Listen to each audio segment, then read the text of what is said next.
Morning everyone.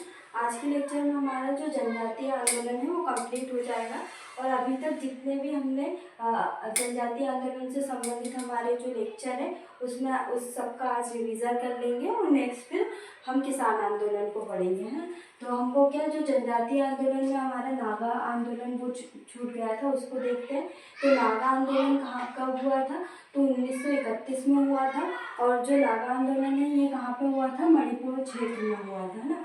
और इसका मुख्य रूप से कारण क्या था? तो कारण था कि रूढ़िवादिता, अंधविश्वास तथा अतार्किक रीति रिवाज को क्या समाप्त कर प्राचीन धर्म की स्थापना करना। क्या करना? प्राचीन धर्म की स्थापना करना। प्राचीन धर्म की स्थापना करना इसका मुख्य कारण था। अगर इसका नेतृत्व की बात करें तो रोगमेई जोधनाग क्या थी? रोगमेई जोधनाग के द्वारा इसका नेतृत्व किया गया था। और इसके बाद अगर हम अन्य आंदोलन की बात करें तो अन्य आंदोलन में क्या रामोसी आंदोलन पढ़ेंगे हम ना, गणकारी आंदोलन देखेंगे, सामंतवादी आंदोलन है ना। और दक्षिण भारत में मुख्य रूप से दो आंदोलन थे जो कि बलू थप्पी आंदोलन और एक किंटूर चेन्नम्मा का आंदोलन, है ना। जो चेन्नम्मा थी वो एक विधवा स्त्री थी, है ना, विधवा महिला थी। तो उनके नाम पर ही क्या ये आंदोलन का नाम पड़ा। तो किट्टूर चेन्नम्मा का विद्रोह, है ना। ये भी कहाँ पे? ये भी दक्षिण में हुआ था, कहाँ? कर्नाटक में। और बल्लू थप्पी का विद्रोह ये कहाँ पे हुआ था? केरल में। और जो अन्य विद्रोह उसमें हम सिर्फ यही देखेंगे कि ये कब हुआ और कहाँ पे हुआ, है ना, क्योंकि इसमें ज़्यादा चीज़ें इंपॉर्टेंट नहीं है। सिर्फ 2 मार्क्स में अगर आएगा तो हमको सिर्फ ये लिखना है कि ये कब हुआ था और कहाँ पे हुआ था, ना। तो रामोसी विद्रोह ये कब हुआ था? तो 1822 से लेके 1826 ईस्वी तक ये रामोसी विद्रोह चला था। इसका नेतृत्व किसने किया था? चिंतर सिंह के द्वारा किया था। किसने? चिंतर सिंह के द्वारा किया गया था, ना। और ये जो अन्य आंदोलन जितने भी हैं वो क्या है? किसी भी शासक से संबंधित है ना। क्या है? शासक से संबंधित है ना। तो किसने किया था इसका नेतृत्व?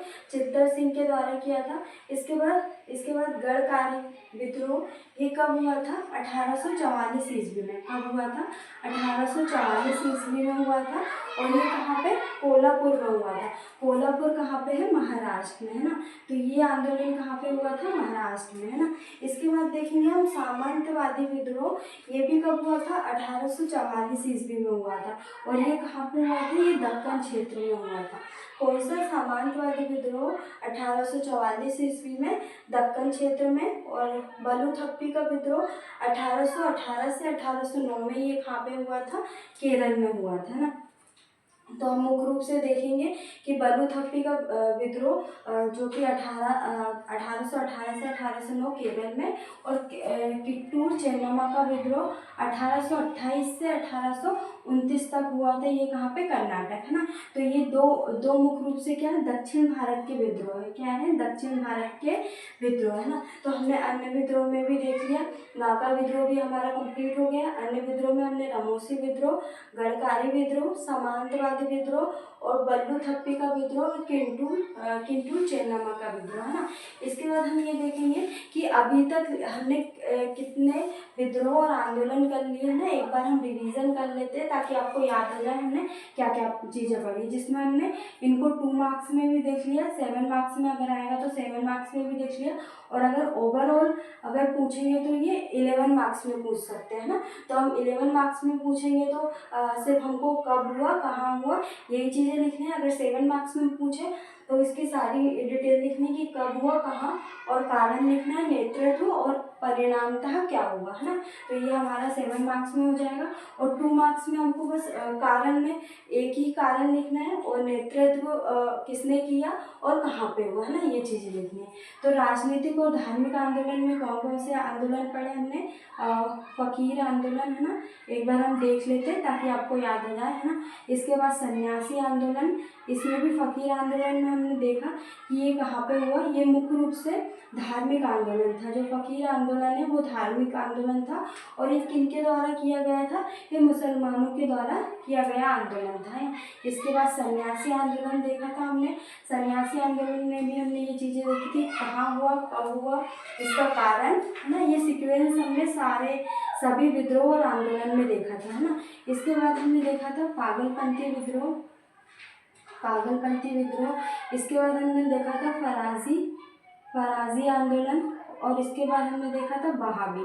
तो बहावी आंदोलन इतना ज़्यादा इम्पोर्टेंट नहीं है, बाकी जो 4 आंदोलन हैं वो ज़्यादा इम्पोर्टेंट है। फ़कीर को भी हमने अच्छे से पढ़ा था, सन्यासी को भी हमने अच्छे से पढ़ा था। आप हमारे प्रीवियस लेक्चर में जाके इन डिटेल इसको पढ़ सकते हैं ना। पागलपंथी भी अच्छे से पढ़ा था और फराजी आंदोलन और बहावी आंदोलन को हमने 2 मार्क्स में ही देखा था बस ना, क्योंकि ये ज़्यादा इम्पोर्टेंट नहीं है।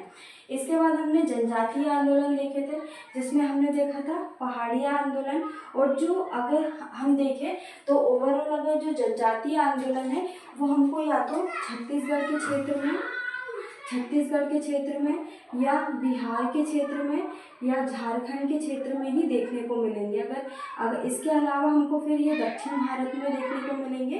तो जो जनजातीय आंदोलन है ये मुख्य रूप से 3-4 राज्यों में ही हुए थे, है ना। पहाड़ी आंदोलन, है ना। इसके बाद हमने हो आंदोलन देखा था, है ना। इसके बाद घोड़ा डोरा का आंदोलन देखा था, है ना। इसके बाद कोआ आंदोलन, कोलिया आंदोलन और कोल आंदोलन, ना।